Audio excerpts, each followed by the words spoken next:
Okay, we're at day 12 of the 1,000 Juggle Challenge. Last night's game, huge. England survived, and I'm going to use that word very precisely, I think.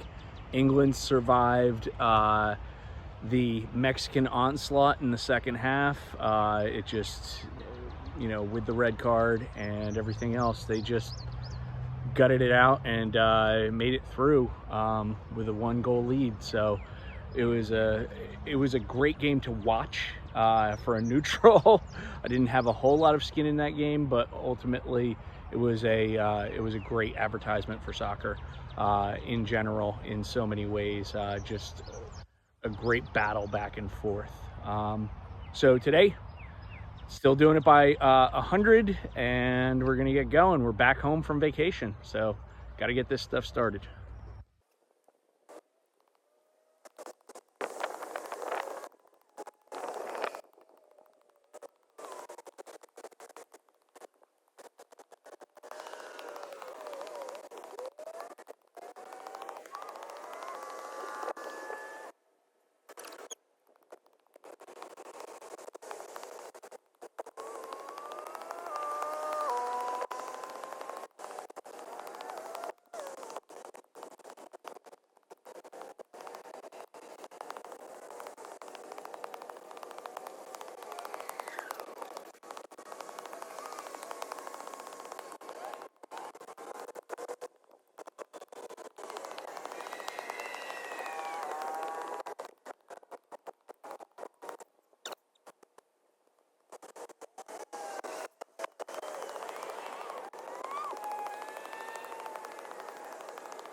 Okay, 1,000 juggles in 14:12. Not bad. Had a string of 400 there, which is pretty good. The rest were 2s and 1s, but not bad. We'll do a recap in just a minute. Okay, obviously today's a big day for the US, and I'm going to definitely talk about that tomorrow. But this is where it all started for me. At the time, I didn't know what the World Cup was. I didn't even really know what soccer was in 1981 when Ricky Davis, the one, I don't even know if he was the only, but he was the most famous American who played for the Cosmos around the time of Pele. And he came to a block party I was at and kicked the ball around with us kids. And it was the start of my soccer venture. And the thing that I remember about that is just having fun. I don't remember even really what drills we did. I think we just kicked the ball around in the street. That was about it.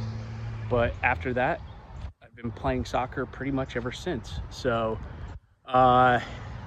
it's definitely gone from a interest to a passion to possibly obsession. I don't want to go that far. It might be, but we're just going to keep that on the back burner. But the thing is keep on showing up here every day, and well, not here, but everywhere that I do the 1,000 juggles.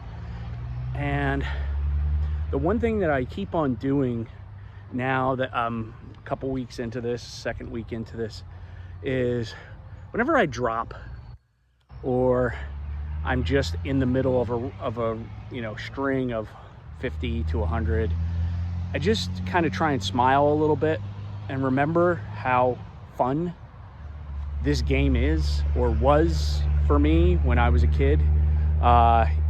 you know, I had no idea about the big things that were going on. You know, I really didn't know who Pele was until a little bit later. I really didn't know that the World Cup existed until around 1990.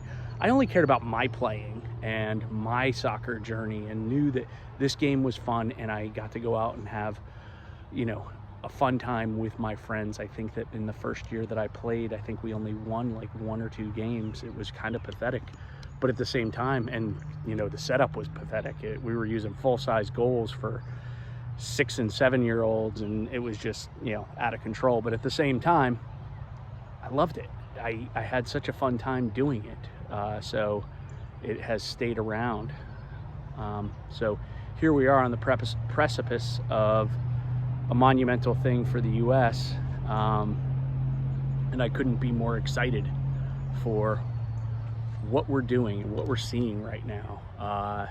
Not just with the US, but how the World Cup is bringing people together, and all the fans that are, you know, interested in traveling the US. And I remember when I believe it was Ravelli who ended up moving here and playing in MLS after the 1994 World Cup. It changes the landscape of how things work around here. So regardless, when you're doing something hard, every once in a while smile. It sends a signal to your brain that you're enjoying it, okay?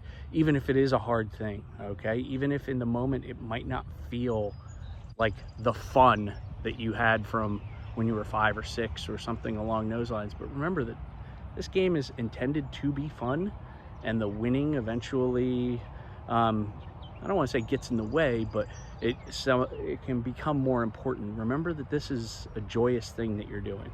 So go out there today, get your touches in. Have a great day, people. Up the posh.